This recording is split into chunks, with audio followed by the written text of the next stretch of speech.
Hey everyone, welcome to another Take Two a podcast with Ivan and Reuben, and with us is NidgeDFX, and with our special guest MasakoX. Hello, hi. Oh, this is awesome! I'm totally happy that we got you on here. For real, not gonna lie. Yeah, you still No. kept me. Oh shit! I'm sorry. What? Whoa. That's a comment that always happens. But So the anyway. first question I have is, what time is it there for you?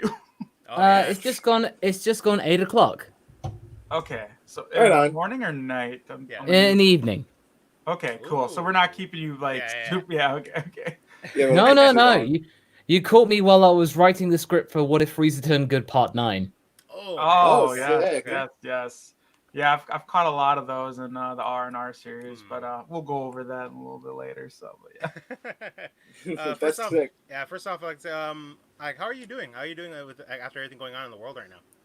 Everything's been going all right, actually. My daily schedule has not really been affected by everything that's been going on lately. Mhm. Just been really just carrying on with making the content for you guys, and Thank we've you. also recently just got a new puppy, so we've Aw. been. Yeah. So basically, it's that's been a baptism of fire in of itself. But she's been doing really well. She's really sweet. So you and the wifey That's got good. a fur baby. Yeah. It's I a thought you got dog- married a while ago. Yeah. Yeah. Again, by the way. Oh, congratulations. Yeah, thank Yeah. you. Congratulations. Yeah, thank you so much. Yeah, no, that was last year. So this year it's dog puppy, a dog baby, and then who knows after that. Awesome. I'm glad you and your wife are doing well. Again, these are hard times right now. Thank you. Yeah.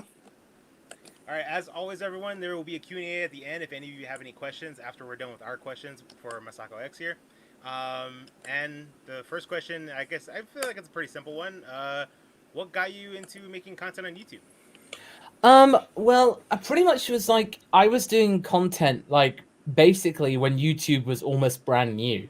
So basically, it was around 2005. I started dabbling in voice acting, and then a year after that, I got together with a guy called Vegeta 3986, and we did a couple of fan dubs of Chibi Vampire Karin, which was a brand new anime at that time, which we really liked. And we did this little blooper special thing, making up some jokes for certain bits of like bloopers. And before we know, we actually worked well together. So, well, we saw that Martin Little Karibo had started Yu-Gi-Oh! Abridged. and he- Yeah.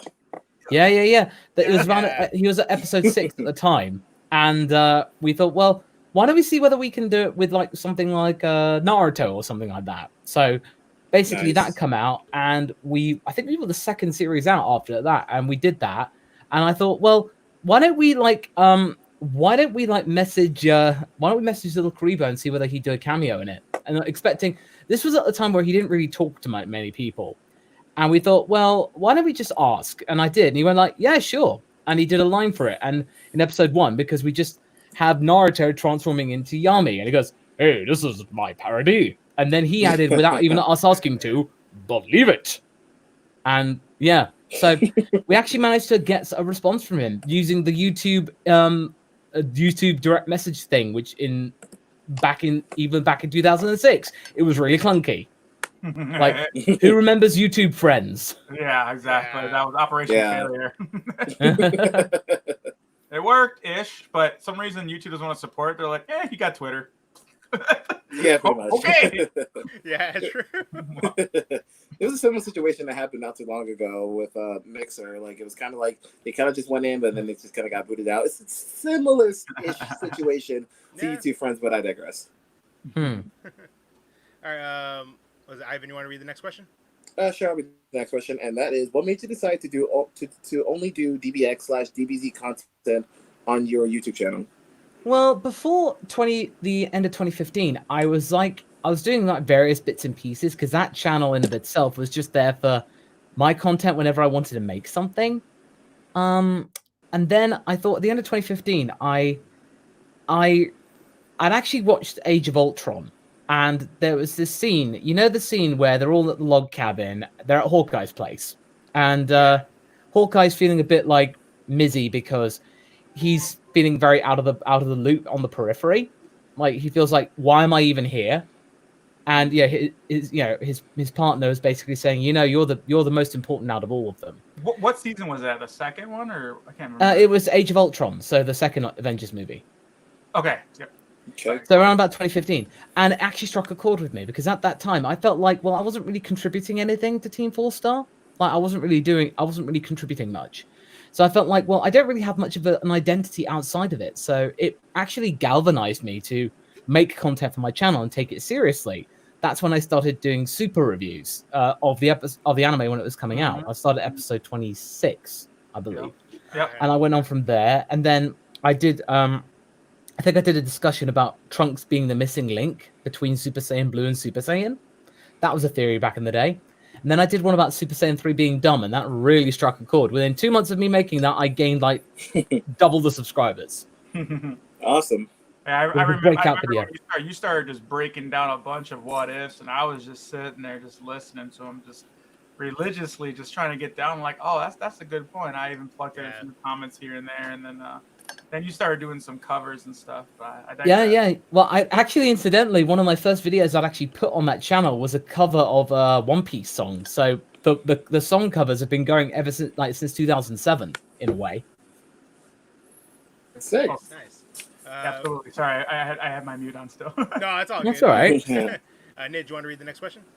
We're on number 3. Yeah. What went through your mind when you were offered to actually voice Goku in the whole Abridged series? Well, I'd already been like voicing Goku in the Neighborhood Club productions of the first 2 DBZ movies that I was doing with Lanny, Vegeta, and a girl called Rissa. And we did Dead Zone and World's Strongest, and I voiced Goku in those because I could basically sound like a superhero at the time. And I basically, when Kaiser started up DBZA and brought it all together and the sourcing characters, he basically was like not sure whether I would say yes to voicing Goku. But then I immediately just went like, yeah, I without hesitation. Without hesitation, I basically, it was like, cool, I get to do Goku more. Nice. But fun fact, I actually didn't voice Gohan in the first episode. Oh, you didn't? Really? No, I voiced Gohan in the 2 Abridged movies, the first ones. But I Vegeta voiced Gohan, even though it was like only one line. But I then became Gohan in episode 2. Oh wow! Oh, okay. And fun fact, actually, I actually looked through all the episodes.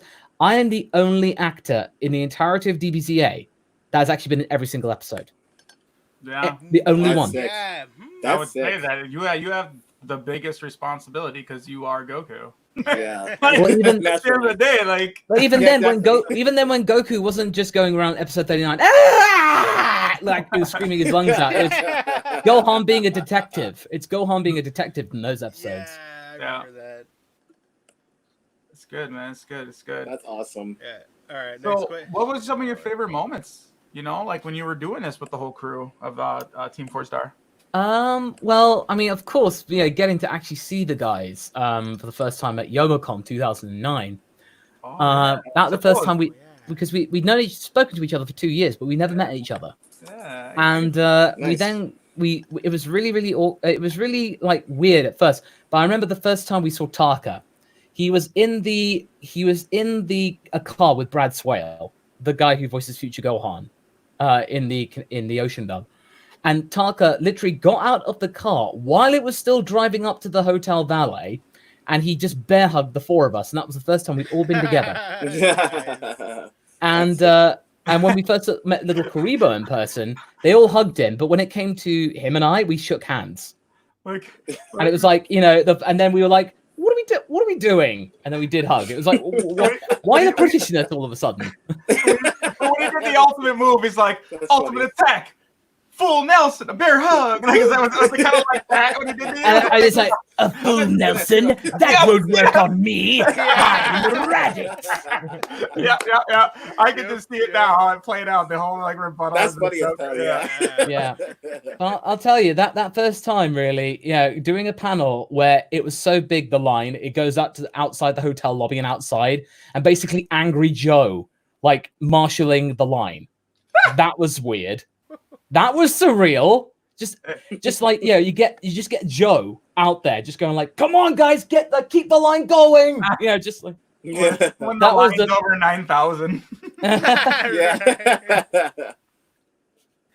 Oh man! All right, That's so crazy. Yeah. Speaking That's of that, amazing, man. what were go your ahead, thoughts River. what were your thoughts when Lanny Bator and Kaiser Neko announced the end of Dragon Ball Z Abridged? Okay, I'll be honest with you. I'm not really a fan of how they did it. Oh, That's really? why Okay. I'm not a fan of how they presented it.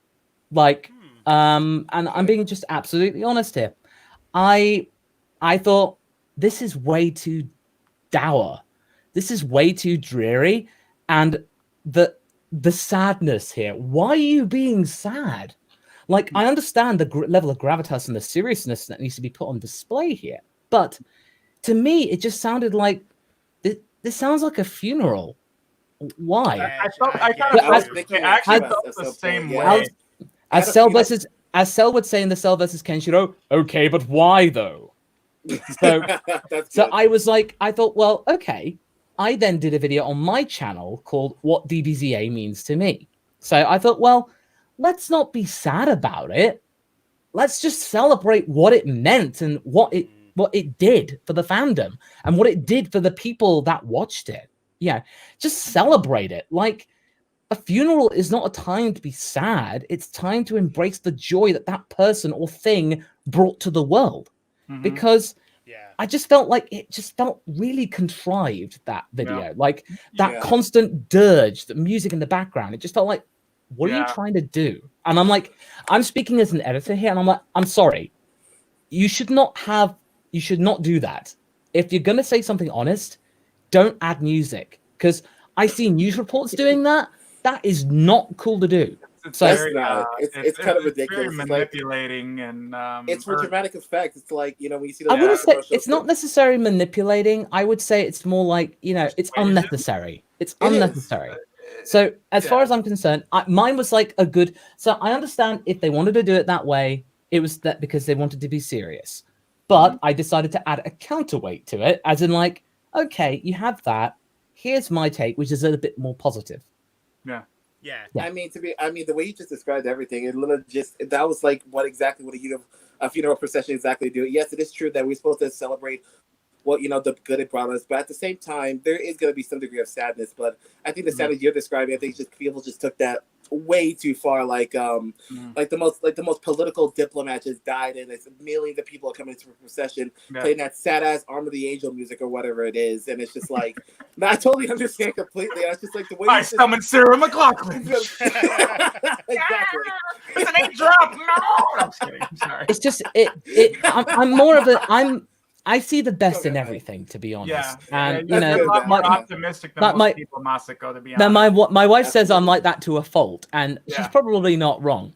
But I just felt like, well, okay, people might just want something a bit more like upbeat, not necessarily like jokey or a bit like, okay, no, Masako, you're taking the piss now. No, as in just like something what it meant to me as playing the main guy. And episode 60, because when we recorded episode 60, that was when it was going to end. So Goku's thing about this isn't goodbye, it's more like see you later. That actually was the emotion we had at the time. We thought, well, I thought it was going to end. So yeah. Yeah, looking back on it, they could have took their time to edit a really good like farewell video to everyone who supported Dragon Ball Z Abridged, and like just looking back on it, it was a very much of a downer video. They could have made it a little more cheerful in a way.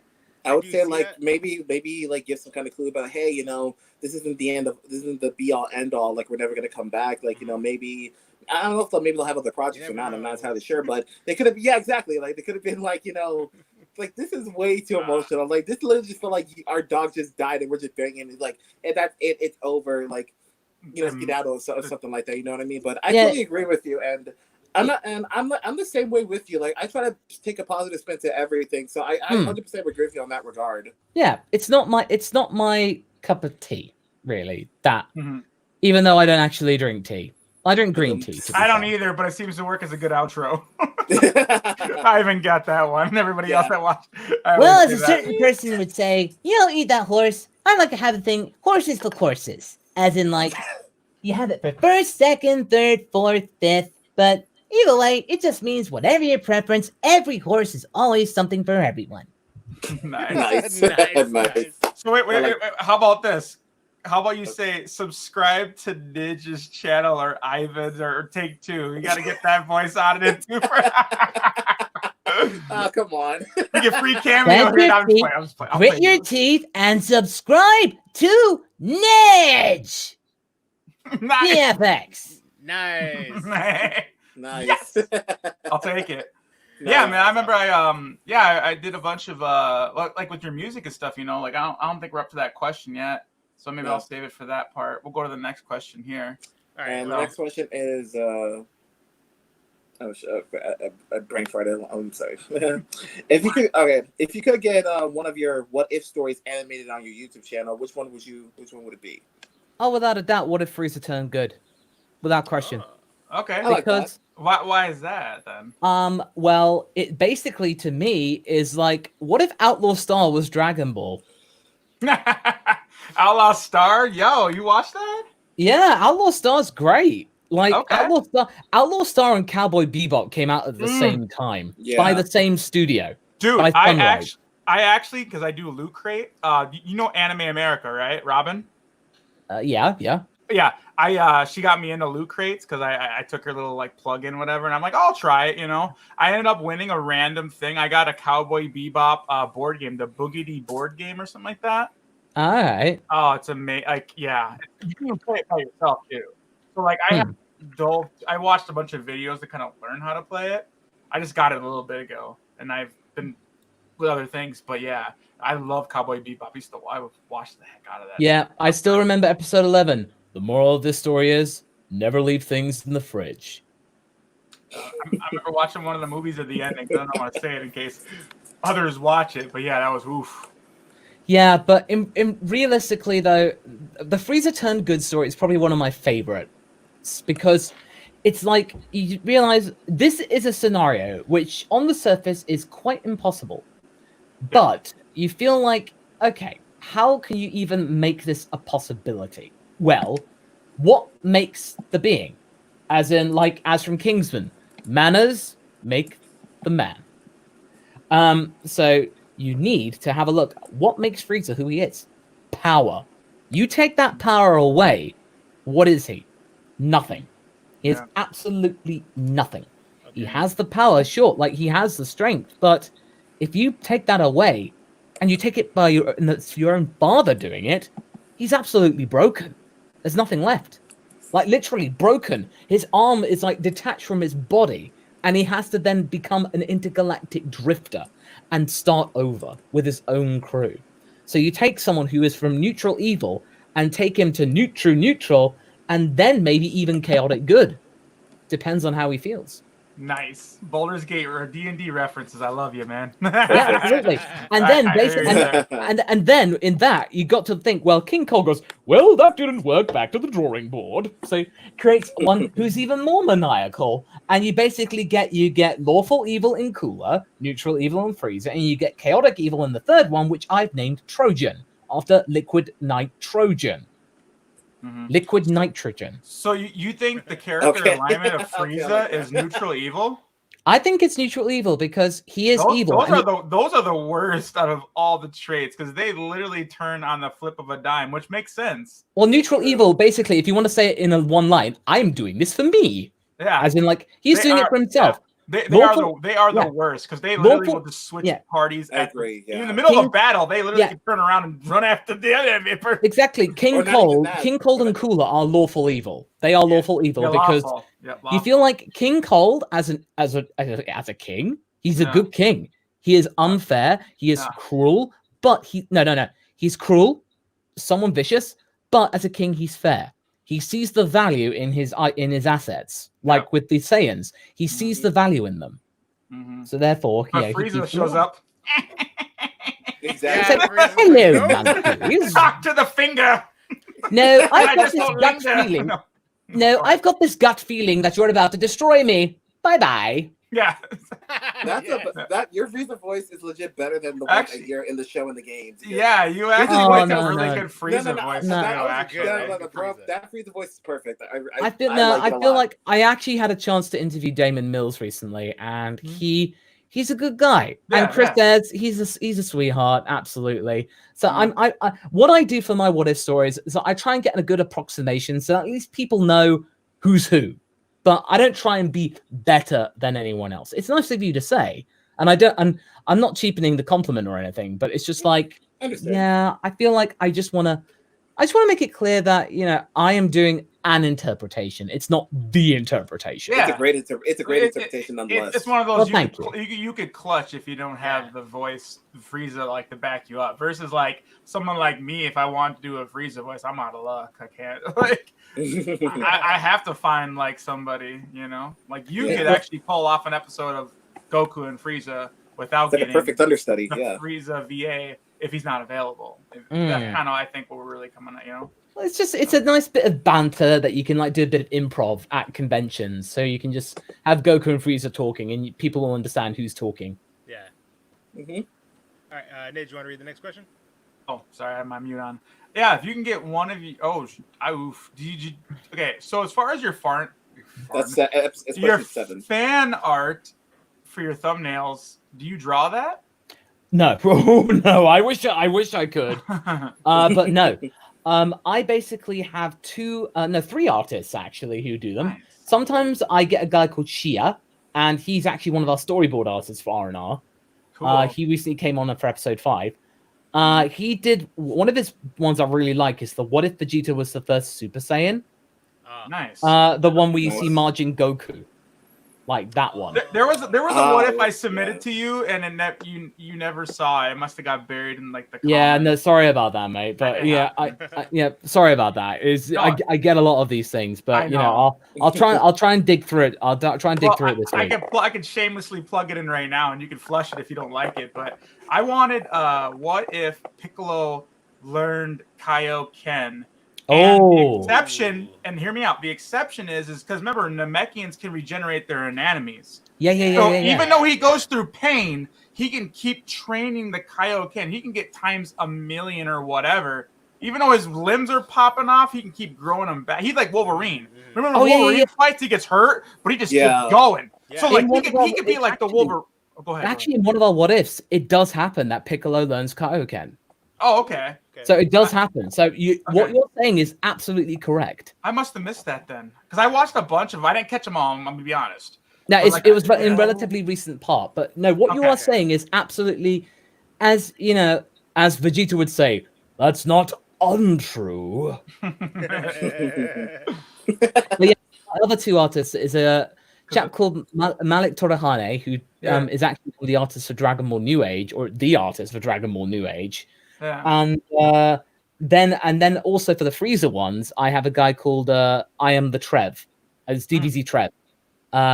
He is absolutely fantastic. He's a lovely chap from Liverpool, and he is pretty much one of the most dedicated artists I know. Like whenever I've seen him in person, like at conventions and stuff, he's always got his iPad and drawing all the time.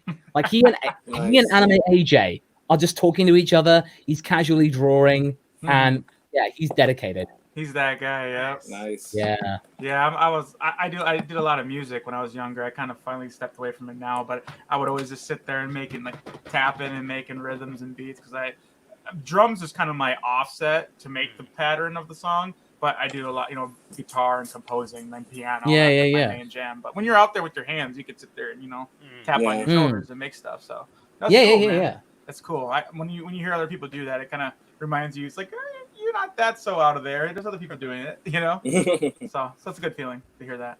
That's cool. Reuben, next question. Yeah, I think you asked this, or I think you said this before already. But what are some of your other favorite animes you watch at the moment? Actually, I've been really bad lately in watching like new anime, but I've been catching up and starting to watch Konosuba. No, never heard of that. I think none of us ever heard that. Oh, you really should. It's really, really funny because it's basically one of those isekai, but it's so subversive. Like, basically, this guy, he gets killed. He meets up with a goddess who's basically, welcome, weary traveler from the dead. I am here to grant you any power that will help you in your quest in this fantastical world. You get all these different powers. He goes like, why can't I just take you? Oh, Konosuba. Yeah. Yeah, and then Exactly. she's like, no, don't take me. I like to be a god. It's really, really funny, and I've been catching up with it. But obviously, I've been watching my JoJo's. Okay. Yeah, and I've also been like, I've been dabbling in Food Wars every now and again lately. I got. What's the name of the anime again? I'm sorry. What's the name of the anime again? Konosuba. Konosuba. Konosuba, yeah. Kono. Suba. So, have you ever heard of an anime called Ranma? Oh yeah. Yes, please, thank you. Someone finally see it. It's my favorite anime of all time. Well, I can top you one more. If you're a Rumiko Takahashi fan, do you know about the one that came before that? Oh, there was one before that. Her original. Urusai Yatsura? I can't remember the name of it, but you just said it. Urusai Yatsura. So it's the one. So you know the Lum, that with the girl with the tiger skin bikini and green hair. That was a Rumiko Takahashi thing. And that came out in 1981. Yeah. That was before Ranma. Yeah, because I grew up in Chicago, and we had all imports. So I was like 4, 5, or 6 in the 80s when Ranma came out, and I didn't understand it because it was all subtitles. My family. Well, all I'll say is give Urusai Yatsura a watch, and you'll exactly see loads of the tropes that Ranma has. Oh yeah, I'm sure. So yeah, that's you're gonna have to originator message from me that pretty after. much. Yeah, I'm kind of curious to see what that is. Yeah, So Takahashi, something like the original Ranma, but not Ranma. If that makes sense. well, It's all to do with this one guy called Ataru, who everybody blames for everything. Like, in today's news, a cat got stuck up in the tree. Let's blame Ataru for it. And then basically, I was like, I knew I should never have had him. I wish I had an abortion. Yeah. And it's like, and then suddenly, and he has a girlfriend. Then these giant green-haired demons from space come. They have this contest, and then throughout all this misunderstandings, Ataru then gets betrothed to Lum, and then hilarious love triangle slice of life ensues. Oh boy. That sounds kind of like Ranma, but everyone loves Ranma. That's kind of like which Tenchi totally ripped off of Ranma, and then Fruit Basket ripped off of Ranma. I was like, everyone liked those shows, and those shows took off, and I was like, oh man, why couldn't Ranma get some love? But then Inuyasha came and it kind of bounced. I was like, okay, but. I actually started checking out Ranma because he kept saying it so much. I'm like, all right, let me see how this anime is. Yeah, I was gonna say like, oh my god, okay, you know what? Let me just check this shit out. Ranma is definitely a classic. Yeah, Ranma is the pioneer of filler episodes. I know it sounds messed up, but I don't know any anime before that really was like filler, like to the Naruto, Dragon Ball level. Like Ranma was the original. I'll tell you one thing. There is another anime which is my absolute favorite. Well, there are two. Okay, I'll tell you two. Okay. The first one, which is important, is Martian successor Nadesco, and like it came out the same time roughly as Evangelion, and it's basically the same initial plot of whiny guy voiced by Yuji Ueda and Spike Spencer, who doesn't want to pilot a giant robot, but unlike Shinji, Akito, the main guy in Nadesco, eventually steps up to it. But it's basically at a time, it came out in 1996, and it was at a time when mecha anime was in the doldrums. Like G Gundam had come, and everyone was like, what is this? What? And then Nadesco came by as being a parody of mecha anime, but then actually people go, oh shit, it's actually really good, like in its own way. And it's just like these bunch of civilians get access to this state-of-the-art ship, and they're told, you have to go and fight these evil Jovians who are destroying the planet Earth. There is this massive twist. The characters I absolutely adore.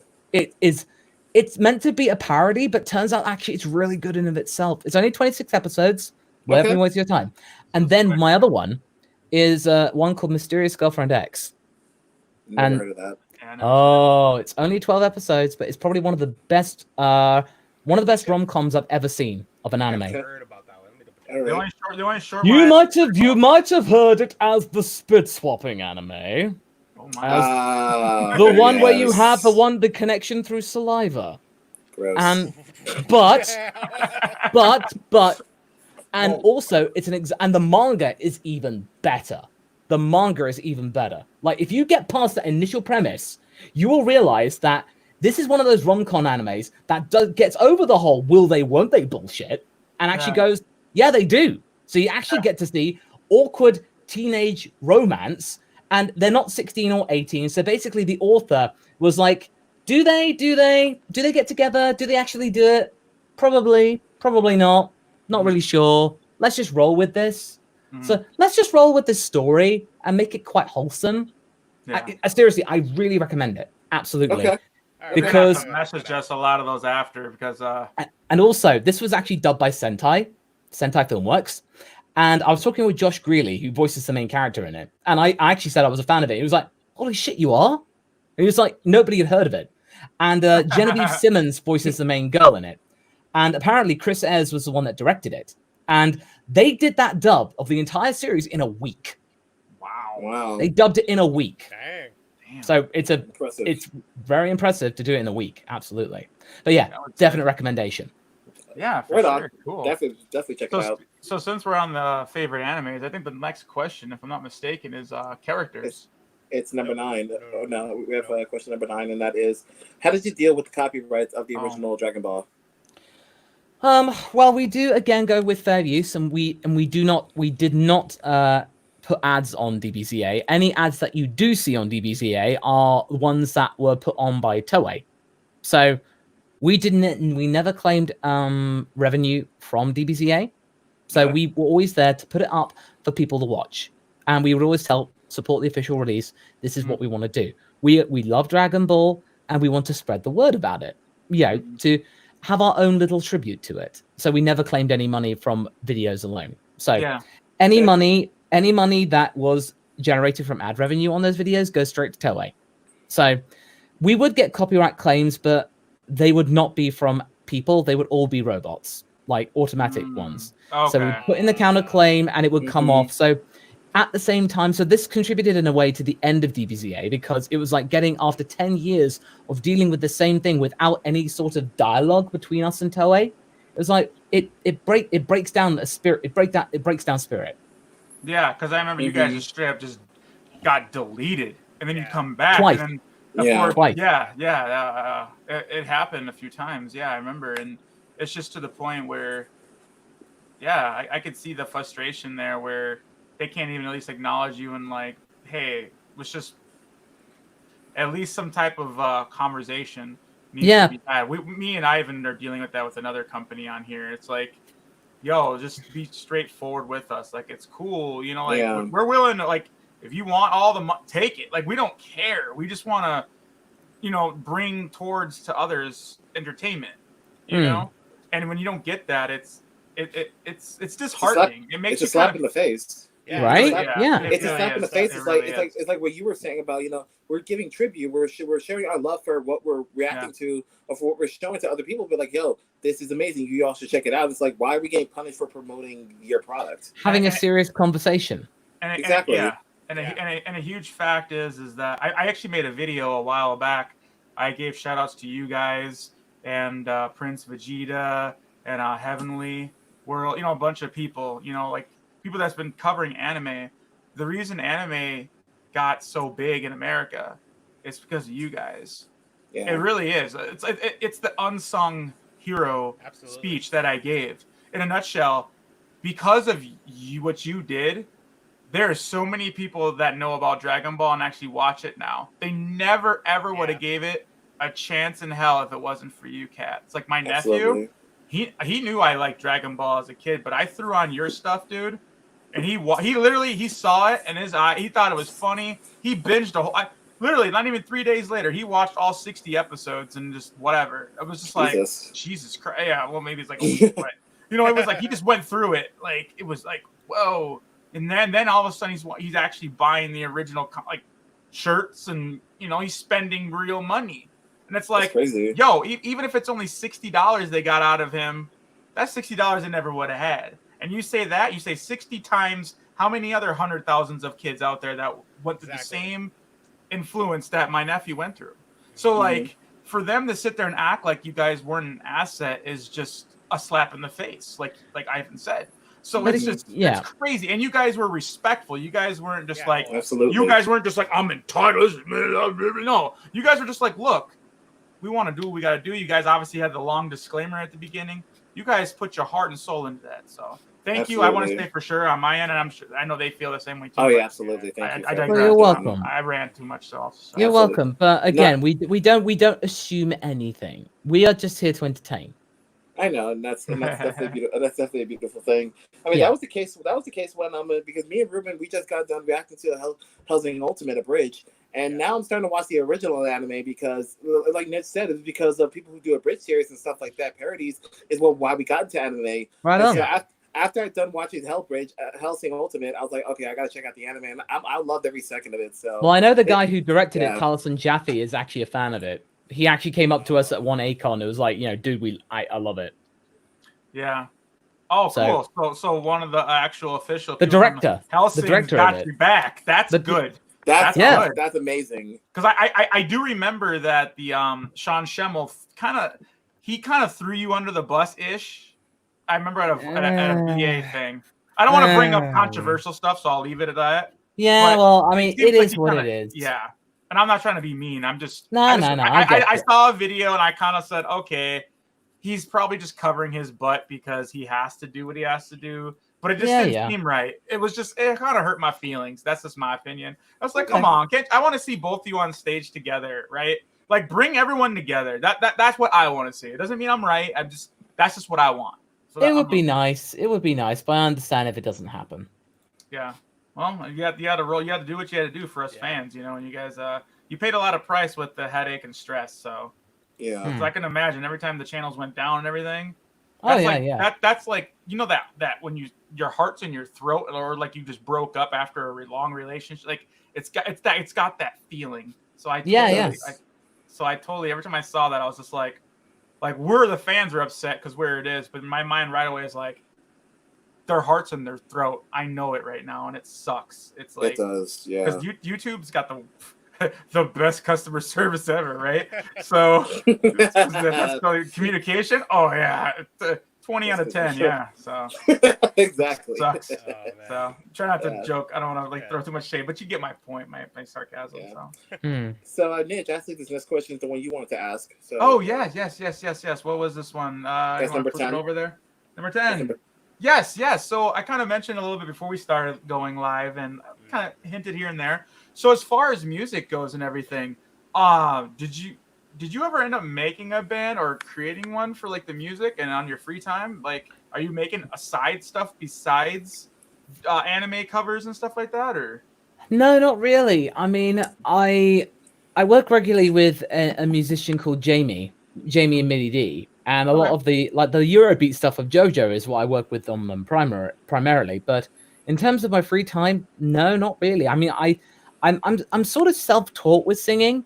I'd love to actually take proper singing classes, but it's just like I really like to just I like singing in my spare time just as like a means of catharsis and stress relieving. Mm-hmm. So yeah. I mean, I'm not really doing anything on my spare time or anything like that. But, it's like a nice little bit thing on the side, Well, you're definitely blessed with your voice, man, because you're great. I've been a musician. You're really good. I've been a musician for over 20 plus years. I'm kind of officially kind of done now, I think. And I never could sing. Like, I can do like death doom metal and everything, and I did put out music. I'm not doing a shameless plug, and I'm not going to mention that band. But when I hear you sing and everything, and just kind of the belts and all that stuff that you're kind of pouring out of your voice, it sounds amazing. It really does. Beautiful. And I did some reactions, and you left comments on my channel like, "Oh, thanks." You were pretty nice about it. So I was like, "Okay, cool." Like, I wasn't really sure. I was like, I'm like, well, I'm pretty sure either way the song will get claimed by you, so I wasn't worried about it. I was like, but at the same time, I was kind of nervous. But then I saw you say something nice about it, and I was like, okay, cool. So. Oh yeah, no, I wouldn't. No, I wouldn't. No, I wouldn't claim it. Well, I know, but I'm blue, da ba dee. I did that one. The Kami hot, it's blue too, or so. I can't remember. It's been a while now, you know. Like, yeah, it's been a while, but like I was listening to, I was like, man, you brought back that. I just got hit by the '90s stick, you know. I was just like, you know, so it was something like that going on. So yeah, it was definitely. I was kind of curious, you know, to see, you know, if music was kind of calling you, but it sounds like now it's, who knows, like you said, like what Vegeta says all the time. Yeah, pretty much. So yeah, I was gonna say, like when you told me, like when you actually said, "Oh, you're totally self-taught," I'm just like, for being self-taught, that's extremely impressive. How you have to go very smooth and then go to the rock part of it. Like that's not easy to do. Like that's a lot of work and effort. So like that's prodigy. That's prodigy level. That is prodigy. When singing, if you don't got to get taught how to sing and you can do it with like actually not hitting flat notes and everything, like that's prodigy level. Yeah, I would say you're definitely prodigy level. I don't think you need definitely lessons will make you even better. But yeah, like for me, I paid hundreds of dollars to try to sing. I still can't sing. I just can't. Well, I can't do it. It just doesn't work. I can compose music. You give me, and you want music, I can make you any song or any. I can write. I can make music. I have no problem doing that. But when it comes to like the vocals, I can't do it. I just can't. I mean, but it's good to know your limitations. Therefore, you go like, okay, I know I can't do it. I'm not going to lose any sleep over it. Yes. Like, so I know I can't draw. So I'm like, yeah, okay. I'm not going to lose any sleep over it. I'm going to move on to this stuff and realize what I know I'm good at. As long as you tried, and then you kind of come to the conclusion of acceptance. Yeah. Yes. And I'm experimenting with I'm actually going to be I'm doing a duet with Christina V, and we're doing the Italian opening to Dragon Ball GT.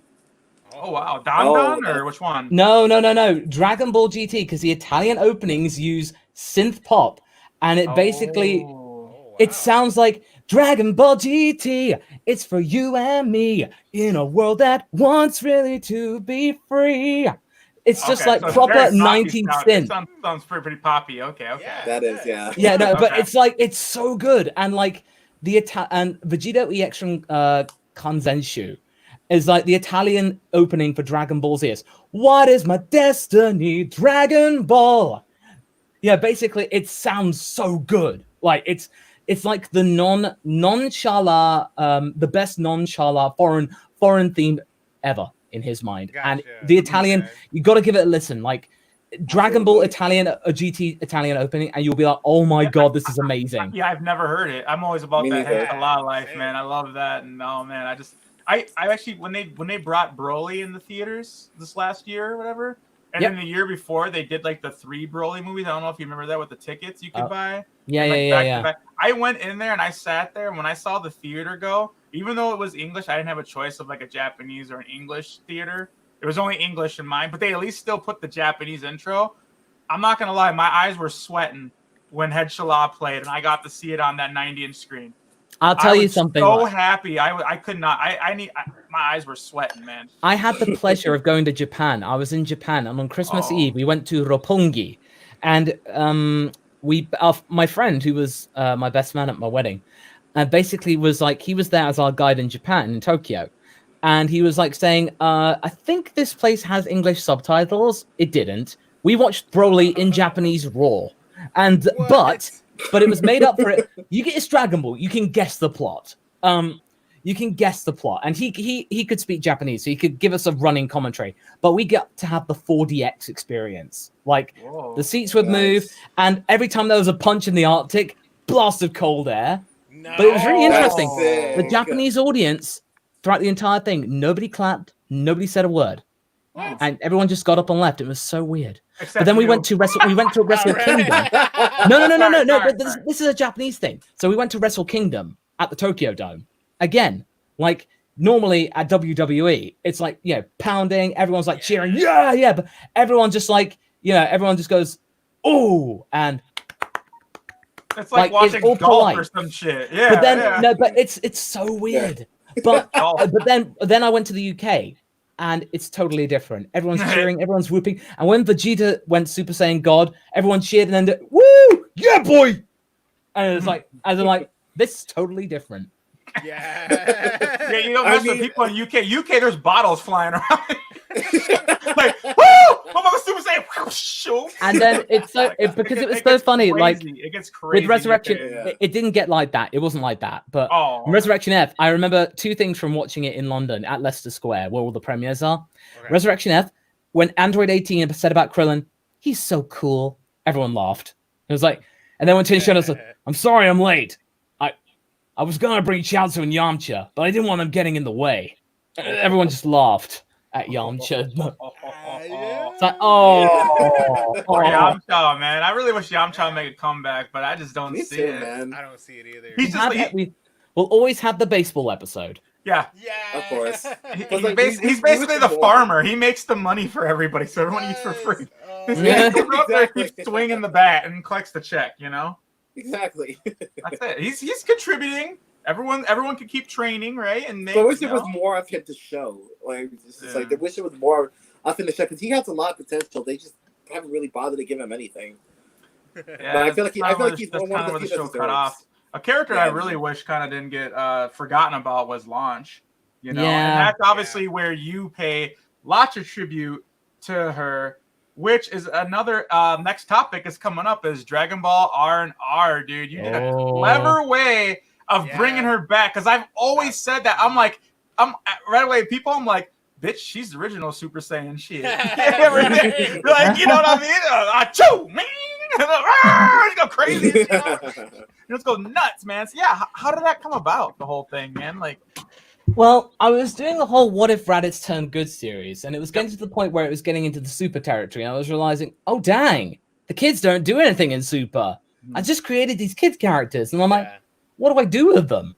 So I did I did a poll and basically was like, hey, would you guys be interested in a spin-off adventure with the kids? And 97% said yes. Yep, I voted. Nice. Well, I went, well, okay then. So 6 months later, I put out the auditions for R&R in January of 2018, and over 2 weeks, I had 2,000 auditions.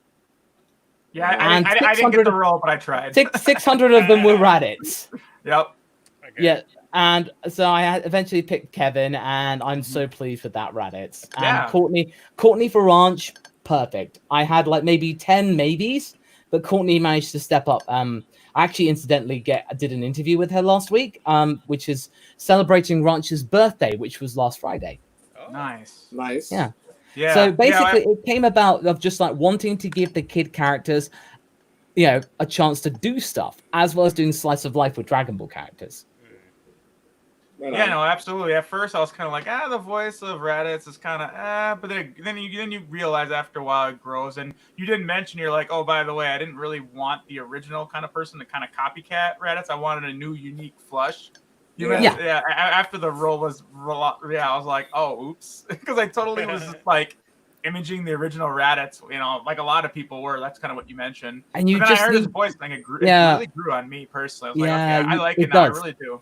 You need that Raditz to also act like Raditz. So Kevin, every time he comes into the chat, he goes, "All right, sup, nerds," as in like, and like, this guy who voices a 6'1" Raditz, he's kind of on the short side, and he's like 22, but he belts it out, man. He has presence, and it's like because I got the chance to hang out with him in LA, and he was just like he was just riffing as Raditz, and I was doing my Goku. It's like, yes, Kakarot, we are basically doing the thing, and it's just like I am so glad you're my Raditz, and it's like that's awesome. The relationship that they have in that series is beautiful, and I'm not gonna lie, like that was something I always wanted to as a kid. I was like, why didn't they wish him back to life? Like there was so much potential.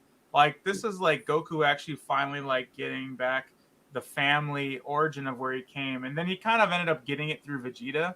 I'm not saying I'm glad Vegeta's around still, but I really wish Raditz would have came back too, because I think that I don't want the show, of course, to be just Super Saiyan run, because that's kind of how it is. That's why, though, I mentioned, remember with Piccolo, he could have learned, Kaioken with his enemies. Make some people relevant, and even like even Tien. I mean, they know how to split, like there's certain things that you can justify to get characters boosts. Writer plot, but it's there. Like to happen. And obviously they did it with Super with the Tournament of Power, because what they did is they nerfed flying. That's how they made it possible, because none of them can move FTL speeds unless they can fly. That's why on the Tournament of Power, why Master Roshi was actually viable, because no one could fly. That's what made him like actually usable. That was the only justification I could come up with. Maybe That's a good justification, actually. But I mean, maybe you can make a video about that, like why was Master Roshi even viable or whatever, like, because a lot of people be like, okay, this is just, it's like Batman dropkick Inspector, you know what I'm saying? Like it just doesn't happen, but it does. But then can you explain it? At least with Master Roshi's case, it's more explainable. Yeah. So, and actually, Master Roshi did Ultra Instinct in the manga, from what I was told, versus the anime. He actually did it first, and then Goku learned it from Master Roshi in the Tournament of Power, in the manga, not the animes that watch Super. Yeah. So I don't want to spoil. I guess too late, but yeah, that apparently was a thing. So, but that's cool. Yeah, no, but definitely. Like me as a personal fan of Dragon Ball Z as well, I always thought like it would have been cool if they would have kept Nappa and Raditz both alive, because there was only technically 4 Saiyans left in the whole universe. So like there are so many possibilities, not just for Raditz but also Nappa as well. Yeah, I would just say, I'm sorry. Go ahead. Yeah, I know. I was just like, just thinking about it, like, because I mean, you kept Vegeta, who was literally evil in the beginning, and he was the worst one out of all of them. He got a pass. He was the worst one out of all of them, but Goku gave him a pass. It's like, why didn't he give a pass to his own brother and Nappa? He technically did give him a pass, but he kind of blew that. He gave him a pass, but then he ended up passing on. Yeah. It actually did cool. I was just saying, the only thing I want to see with Nappa, when he goes Super Saiyan, like one little hair, like pink and blonde hair comes out, his eyes go green, and that shit just flames like crazy. Just one little blonde speck of hair comes out of his head. That would have been awesome. Like a blow torch on his head. That's all I wanted to see then. No, I mean, like, if I was to go on to jump off Ruben's point, it's like, if anything, just give them strong cameos, like, still make them relevant. Just even having those cameos let us know, hey, we didn't forget about them, or how make that a certain point where make that a build up. Hey, we see this coming. Maybe that's a fourth channel. Maybe they may come back. I don't know, something like that. And it's just, if they were to do something like that, I think it helped Goku a lot, not just in terms of like, hey, this is the man who pretty much made me who I am today, and who knows what Goku can go after that, But that's just So the only thing I can think of now is that when Tournament of Power, spoiler everybody, if you guys haven't seen it all, you might want to mute yourself for like about 20 seconds. I'll make it short. But 18 got his wish, 17 got his wish, and wished back all the universes that have been wiped. Now it's very, very vague saying, but Masako. Yeah, Masako dropped. That makes sense, I guess, why I kind of got quiet. So while we're waiting for him to come back in, the wish, though, originally the Tournament of Power, only 12 or 13. Hang on a sec. You keep going. I'm waiting for him to be clear. Yeah, okay. So, welcome back. You guys turned into androids. I was about to call Trunks and basically get him to come in and going, you need to be stopped! With 17 won the Tournament of Power, he wished back all universes that got nerfed. And it was a very vague way of saying it that possibly can bring back all 18, which before that wish, Xenos originally wiped out the last 6. So there's only 12 left. So now, in theory, there's 6 more out there. And possibly, just possibly, we could see a Nappa of a parallel universe-ish. We could see a Raditz, maybe, because we got a Frieza Frost. So, exactly. There is possibilities to bring other people back. So I look forward. Obviously, I look forward to Broly too. Really want to see Broly. And now that they they did him in a different way, which I'm okay with. So that's cool. So we have another question, and I believe this is episode question 13. When the pandemic passes, wait, did I skip this one? No. 12. Oh yeah, I did. Around 12. Yeah. My bad. What are your plans for your channel for the rest of 2020? Pretty much more of the same, really. Just put out some more Dragon Ball R&R, keep up with the what ifs and stuff. Basically, just steer the course as it is, stay on course where we are, and see what kind of things we're going to be getting for 2021 in terms of like Dragon Ball anime. Really, All right. If we do get one, or if we get a movie, or if we get a new video game, we'll have to see. Okay. What do you think of the Kakarot? What do you think of the Kakarot game? I feel like it's a good game, and I did like playing it, but I kind of lost track on the inability to actually play it and actually give it the time it deserves. But I do appreciate it for being fun. But I do appreciate it for being there, and the fact it adds so much lore to the actual show. The fact that it's a great storybook and encyclopedia as well. Yes. That's yes, cool. It's a very fun game to play. I feel like it's something to pass the time with. It's not like a dedicated, but it's there when you need it, and it's it's that relationship. So I totally hear you. Yeah, absolutely. Absolutely. Reuben, want to take the next question? Yeah, the next one is when the pandemic passes, do you have any plans to go to any cons next year? Well, I hope to be able to go to my usual Irish convention, AkumaCon. I've been going to every year since 2011, and getting to meet all sorts of guests over the years. And it'd be really nice to get to that one where it's the 10th anniversary. So to make it to 10, well, actually, technically 11 conventions in a row, that would be really fun to do. It's always a good start to the year. It's always a good warm-up convention to whatever conventions I do in the future. I always try to do London Comic Con at least once, and SunnyCon, which is in Newcastle, the SunnyCon Anime Expo, which is one of my other favorites. It's my favorite con to go to in England, definitely. Okay. As for American conventions, that's mainly up to the TFS guys. Yeah. Are you the only import from the rest of them, or? Well, there's people, Taka and Ant from Canada. Okay. Right. Kind of. So basically, everyone's in North America except you, then. Yes. Okay. Yeah, that's correct. Okay. No, I didn't really know. I knew for sure you weren't in America. I was like, I'm pretty sure you're like in England or something. Yeah, that's right. Yeah. Okay. Yeah, it's been a while. My brain doesn't work. No, of course, that's all right. That's all right. No worries. I thought the same thing. I was like, yeah, same. All right, you want to read the next one, Nidge? Yeah, exactly. This kind of goes back to the other stuff. We kind of talked about it a little bit, but like your favorite Dragon Ball characters and villains from character in movies. You can go to movie for a villain or whatever. You know what I mean? Like it kind of depends how you want to answer it. I give you like a full, like Yeah. I'm going to omit Goku from this, as in, if you take Goku out of the equation, my favorite Dragon Ball character is Whis. Okay. I love one of the newest, but okay. Yeah. I love Whis for the fact that he is such a mystery. He is so mysterious. We don't know what his powers are, which in a way for a writer is an absolute dream because you can write whatever you want. True. You basically Whis can rewind time. Okay, because he's an angel. Oh, he can actually birth people immaculately. Okay, he's an angel. Oh, he can basically go toe-to-toe with anybody and not break a sweat. Okay, he's an angel.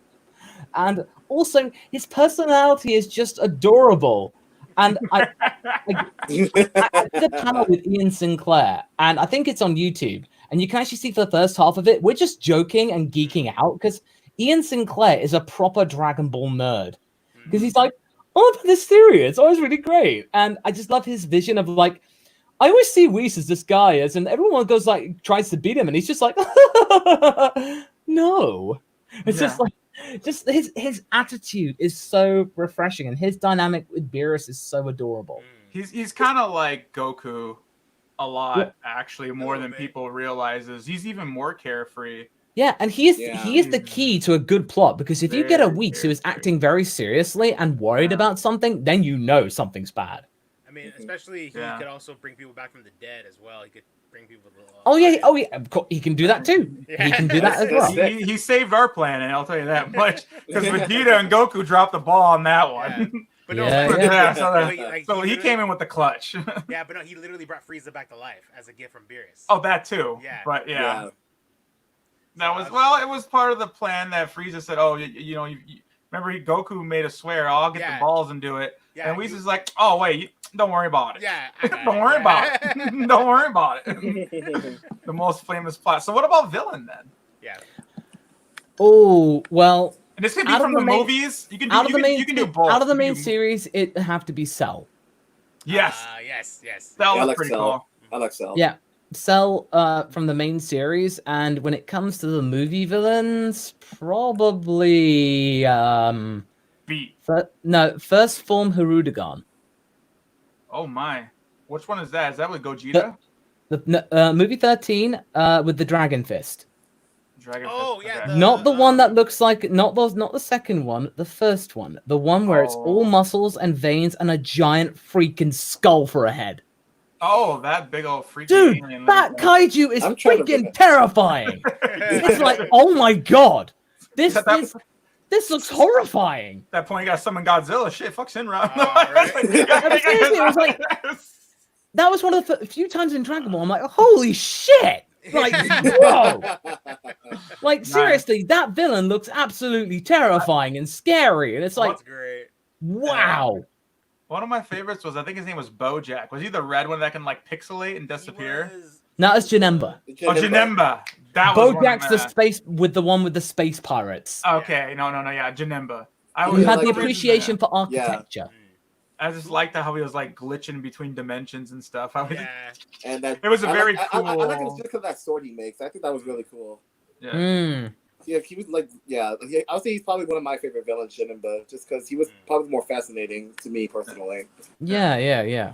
Who was your least favorite character? Both sides, I guess. Villains, characters, whatever. You can pick on the movies, you can pick on the shows. Whatever you want. Yeah. Whatever you want. Bio Broly. Yes. Oh, he came back all green and crumply. Yeah. He actually looked like broccoli, didn't he? He did. It's just like, well, what was the point of him even existing? Yeah, exactly. Money? Money, He was green. He was green like broccoli. I'm just saying.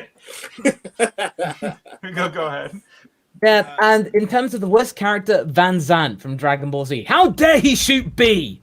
How dare he shoot a dog?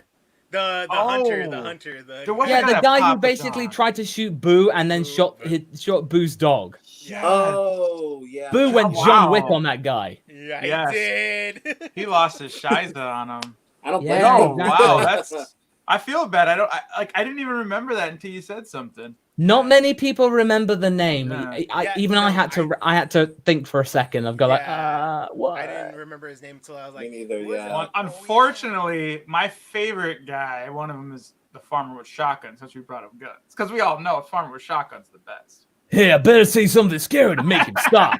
Hey you! There's a hey you! Genius, farmer. Genius.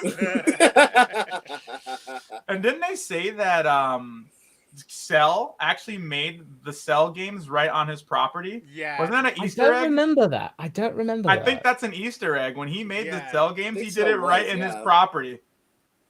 All right, we're next to his cabbage patch. Yeah, because his property. When Sal wanted to make the Cell Games Arena, he flattened the landscape, and it was near his home. Completely wiped him out as well, and then started making it. I think that was the case. Yeah. That's those little things you probably remembered, then time goes by and you go, oh, derp. It happens. That's cool. Right. So next question, which is 17. Did you play any of the old DBZ games like Budokai? Yeah, I started playing like Budokai 2, but my favorite out of all of those is Tenkaichi 2. Yep, Tenkaichi. Okay. That's when the game started getting good. The Budokai first one and second was bad. Oh, the second and third ones are really good. And third one is a classic. Tenkaichi 2 is the most underrated out of the Tenkaichi series. Oh, definitely. Because that's the one when you can level up. So you can... I remember leveling up Raditz to level 65 and going through the story the second time and just beating everybody mercilessly as Raditz. That's fun. Have you ever played the Ultimate Battle ones, like on PlayStation 1 and Heroes or Legends? I played I dabbled in Legends when it came out, but not the cell phone one, but like back on the Sega Saturn Legends. No, because I didn't. Dragon Ball Legends didn't come out in the UK. I think it was called Legends. I did Dragon Ball Z Legends. That is very true. That game did come out. I do have a copy of the PS1 Ultimate Battle 22. I have that too. I bought that in New York as a memento. Yeah, but I don't the Japanese one. Yep, and the code is up triangle, down X, left square, right circle, L1, R1, and you unlock the other characters, and you change the game to like Ultimate 28 or whatever it is because you get the extra characters. Oh man, that game was so fucking dope. It was ghetto, but it was at the time I was like, oh my god, this is a Dragon Ball game, and it was all Japanese and imported, so I was like losing my shit over it. Do you play Advanced Fighter Z? I did play Fighters when it came out, but then I kind of lost track of everything. But I remember obviously having to make Goku my main, and I'm waiting for the day when Raditz is playable. Raditz needs to be in it. Playable yet, huh? No. Yeah. He needs to be in it. Yeah. Like Nappa's in it. I really like the game, but then when they start doing touch of death combos, that kind of turned me off. I felt it was too overpowered. But that's just my opinion. I don't want. I just like watching people get mad at that game. That's the only enjoyment I ever got out of that game, was watching people get mad. That's why I don't play it. That's exactly why I got mad. I was like, you can hit once, it's like, oh, I'm dead. You just put the controller down, like you're dead. It's like people know what they're doing. They'll just combo you to death, and it's like I kind of wish there was combo breakers and things like the show. You know, where they actually can get out of the situation they're in. Yeah. I mean, like they just didn't have that, so that was kind of a turn off for me. That's why I stopped playing it. But that's we missed one question. Do Doing Dragon Ball Z what if stories, which one would you say had the most positive and negative feedback from fans? Raditz definitely had the most attention at the time, definitely. In terms of negative stuff, I don't really know actually. Probably the most lukewarm one. I don't really know. The thing is, though, a lot of the what ifs, none of them have actually been the one where loads of people didn't like it. Probably, again, this isn't me trying to toot my own horn or anything, but I mean, I can't really think of any ones that have been actual absolute clangers or like duds. But so most of them are like, you know, people, they have their own little fan base and they don't have that many views, but that's okay. There are people that do like them. Yeah. And I'm making the story for myself and hoping fans, you know, do like it. But the one that does receive the most positive feedback would be Raditz, probably. And the Frieza one now, definitely. Okay. We actually skipped a question, if you remember, get back to it, and that is, do you watch other Dragon Ball Z related content creators on YouTube like Devil Artemis, Blackscape, and Diamotachi? Oh, Dai Tomodachi. Yeah. I actually voiced in his one of his machinima as Kira, or a JoJo one with the pizza delivery. Oh, okay. Okay, cool. Yeah, I'm the guy. I've been in one of those. Nice. But I do watch his stuff.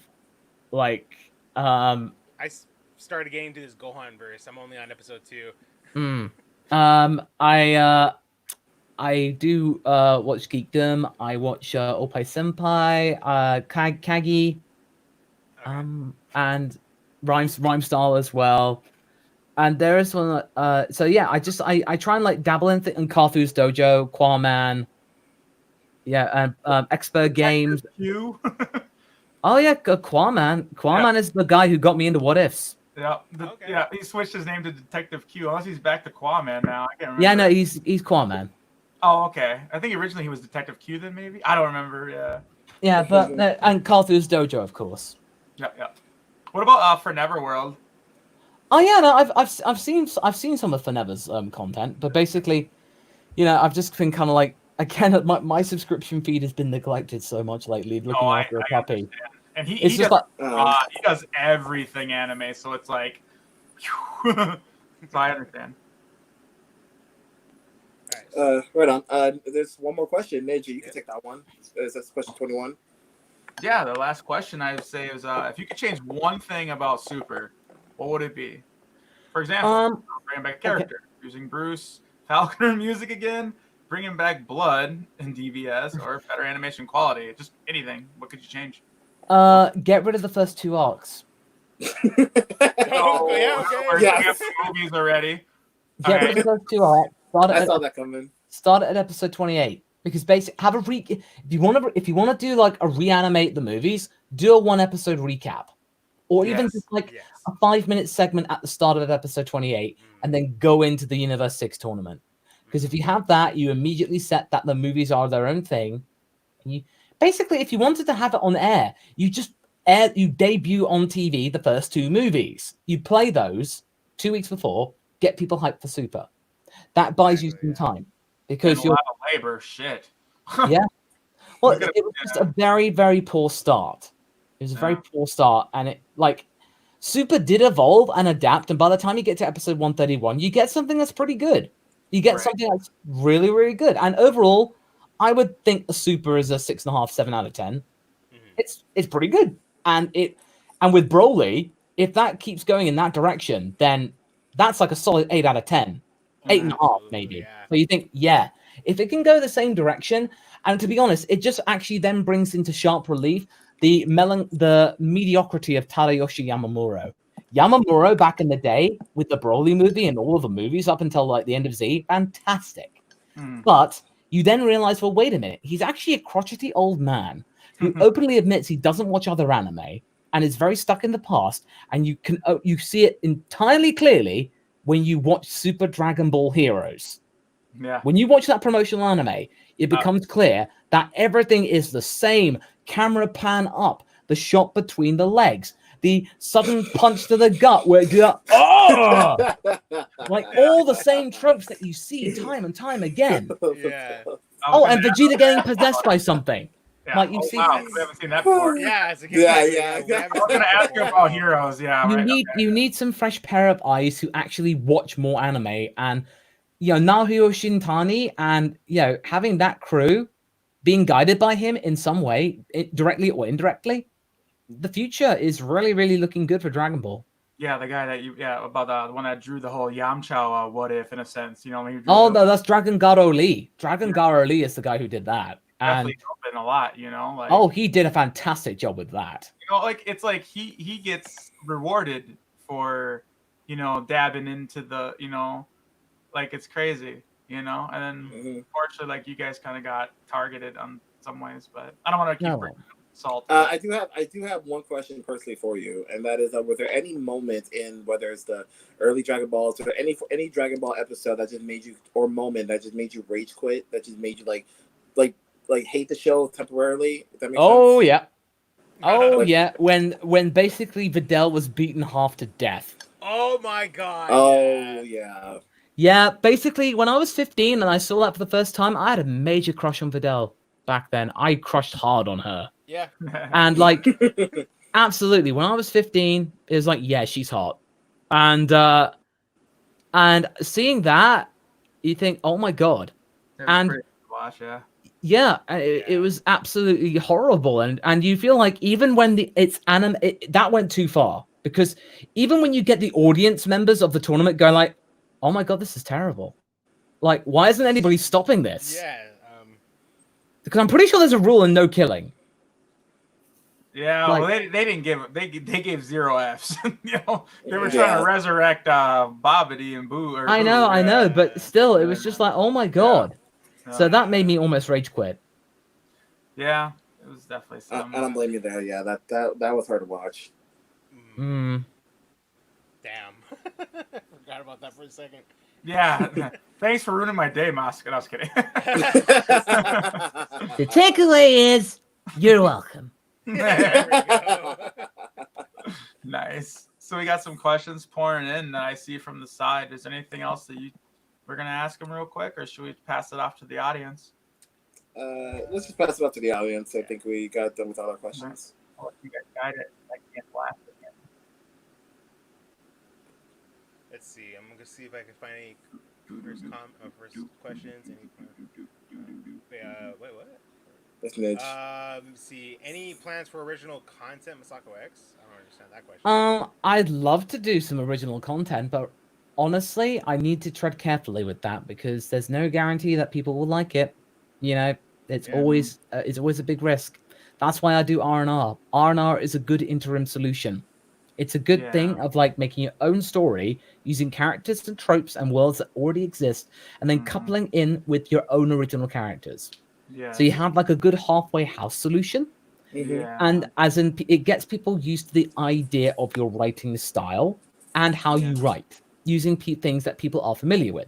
And if people can go these characters are originally from these other franchises are on point, it's good. That gives you a basis in which to then move on and experiment with more original stuff. So in the end, I would love to do more of that. But for now, R&R is pretty much good testing material. Okay. I agree with that. You're a very smart man.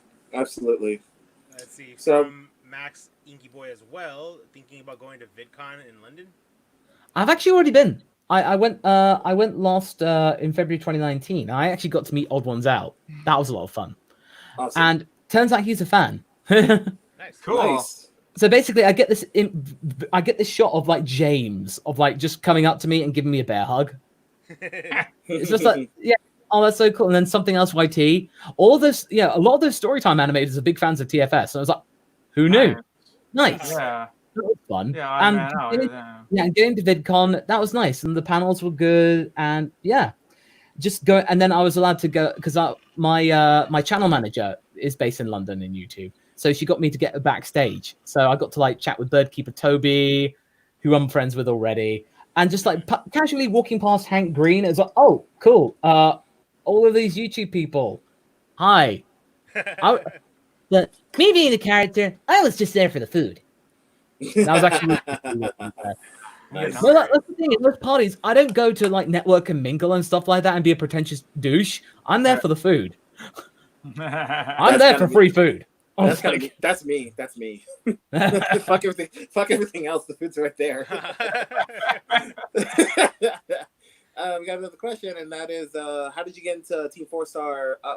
Well, this is kind of our question, but you can answer this question, Masako. You already answered it, but yeah. Okay, never mind then.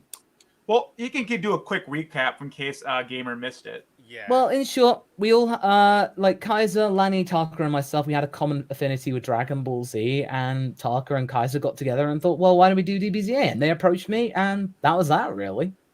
Okay, right on. So another question from Booster: what is your favorite video on your channel? Oh my, that's a hard question. Yeah. Oh, there is one that I did was like an old 80s infomercial about how to make an OC. So basically, it was just me going, "Hi, I'm MasakoX, and I'm here to teach you how to make an OC." And I did it in like this way. It was like a cheap 80s like thing you'd find on public TV, public access. Yeah. And I loved making that because it was so stupid. And I don't often get a chance to do that kind of stuff. And it was like, oh, this is really funny. That's kind of what Cell reminds me of, honestly, is like the 80s, 90s, like yeah. Really?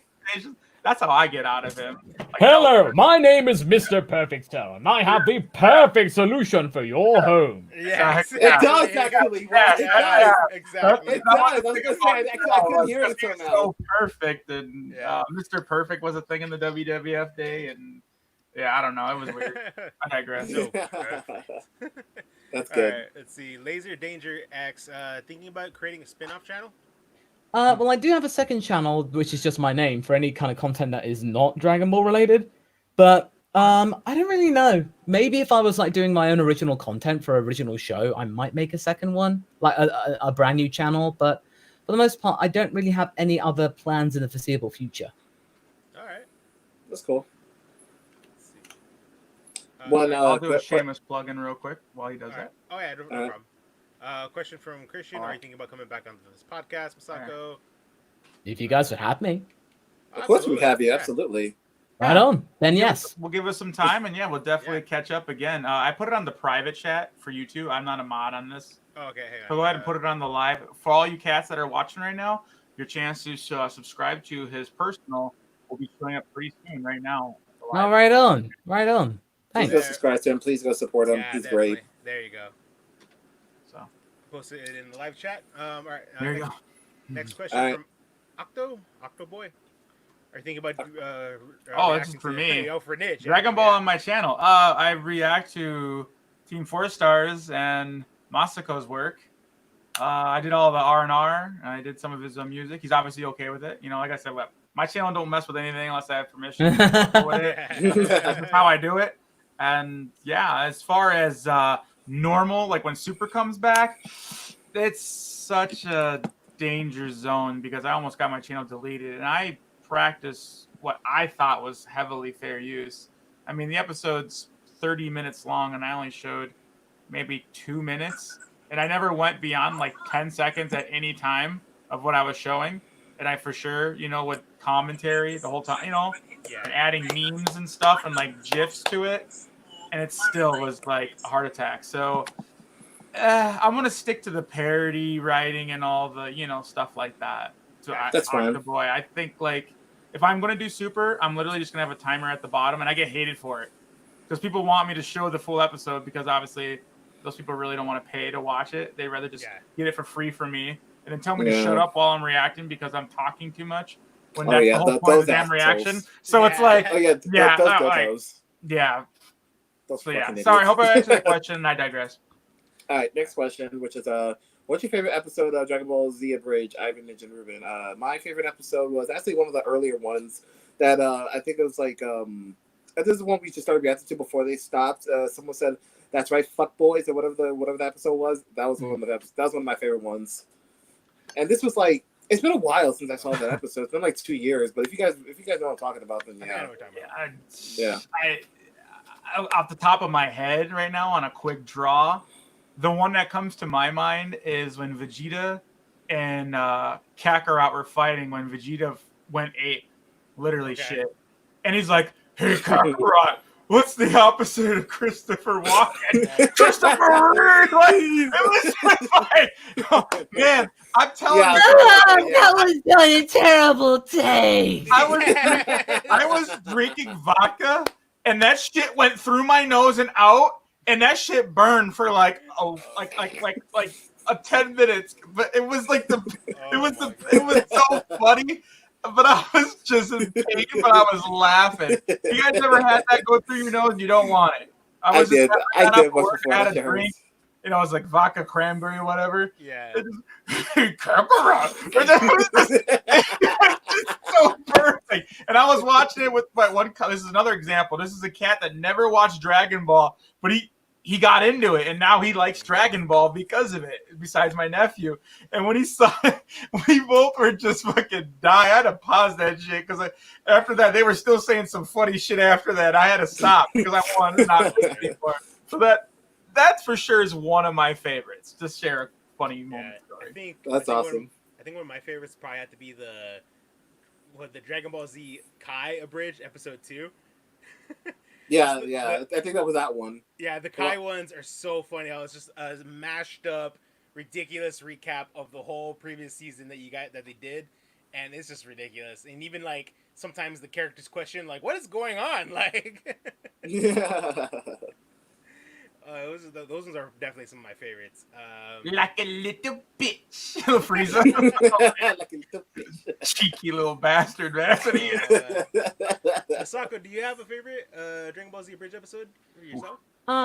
Probably would have to be episode 34 when when Goku arrives back on Earth, he's talking with Trunks, and he's just like, and it's like, "Goku, I have a message for you for the future." For realsies? For realsies. Whoa. And so, wanna go drive cars? Bitchin'. I'm on the highway, a handful. That's fun. That was fun. Awesome. That was great. That was, yeah. It's all good times. But again, obviously, everyone watching and all of us, we definitely thank you from the bottom of our hearts for bringing that to life. That was like something I would have loved to have done, and seeing you guys do it, I envy it a little bit, but obviously I don't have that ambition and team to get it done. So I love that you guys fucking just blew it out of the park. You guys probably would have done a way better job than me anyways. Like, you guys are fucking amazing. Like, you guys are. Like, it was just crazy. Absolutely. Yeah. Absolutely. Crazy. So we actually got a question from Joshua, even though we already know the answer to this. What's your favorite anime? Rama. Next question. Are you thinking about doing more music? After that, Masako? Dragon Ball. Okay. Masako, one for you. Are you thinking about doing more music? I think you touched on this already. Oh yeah, I plan on doing more covers. Absolutely, yes. Right on, because again, your voice is very good. Can't wait to hear more. Next question. I think that was a question for you. Last question for Masako, because the other one was how do we get into Dragon Ball? That's not important. Thinking about working with Death Battle more, Masako? If they put out a feeler for round 3 of Goku Superman, I would say yes. Oh God, I hope not. I'm sorry. I'm still biased. I still think Goku would win. I'm sorry. Oh God, don't. Hey, I'll put it this way. The one thing they never considered is Superman's durability. If you go to the DC world, he fights a guy called what's his name? Karate Kid. He's a DC character. Not wax on, wax off. He's planetary punching with ki and chi in their world, and Superman bleeds and gets hurt from it. Goku attacks on way higher than a planetary level of ki and chi attacks. That's true. So I would say if Superman can get his ass kicked by Karate Kid, why couldn't Goku fucking kill Superman when he's punching at? He's at what not infinite, a galactic planet, levels. Multiverse, yeah. Because when him and Beerus shook the universe, that would be like him punching Superman with multiverse. Versus when he took a planetary punch from Karate Kid, he was bleeding. So if you're getting hit by millions of times stronger than Karate Kid, what would that would demolish you? I'm sorry, like it would hurt you at least. Just saying, that's all. Yeah. No, okay. Just all right. Just route that question because Masako. Just my last one for you, and that is what was your reaction? So, like, how did you feel about during the animation of the second Goku vs Superman when Superman was like walking through his Kamehameha? What was your reaction to that? No, I can actually tell you the reaction I had when I first got the script for that. I got the script for that. I was at a convention. I was in my hotel room. Got the script, reading it, liking. Goku then has a lobotomy. I actually audibly shouted, "Oh, come on!" Like, seriously, I was pissed. I was like, "Oh, come on!"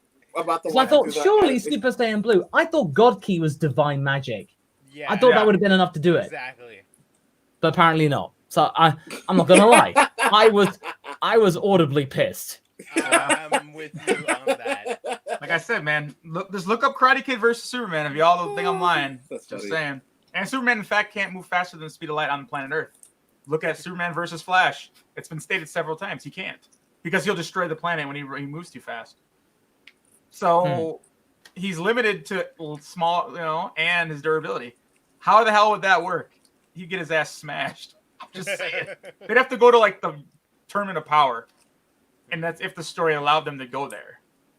Then we would see a better, more accurate. So, anyways, fair enough. Yeah. But that's the last question. So, thank you and everything, so man, for joining and everything. That was a huge honor, and we'll definitely keep in touch and everything. We'll especially to come back on the show later on in the future. Absolutely. Thanks for having me, guys. Oh, no problem. You're fantastic. You're a fantastic person, man. Definitely, truly an honor to meet you, man. Absolutely. Very much obliged. Thank you very much, chaps. So really do appreciate all of you guys that tuned in, and link will be in the description down below for MasakoX's channel, and his other channel is in the live chat that we posted as well. Also, and NidgeDFX's channel is in the description down below as well. Go check him out. Absolutely love this interview. Again, thank you from the bottom of my heart, MasakoX. Really do appreciate having you on here. Hope to have you on again in the future. And thank you all so much for watching, everybody. Until next time. Stay awesome, everybody. Bye. Stay awesome, everybody.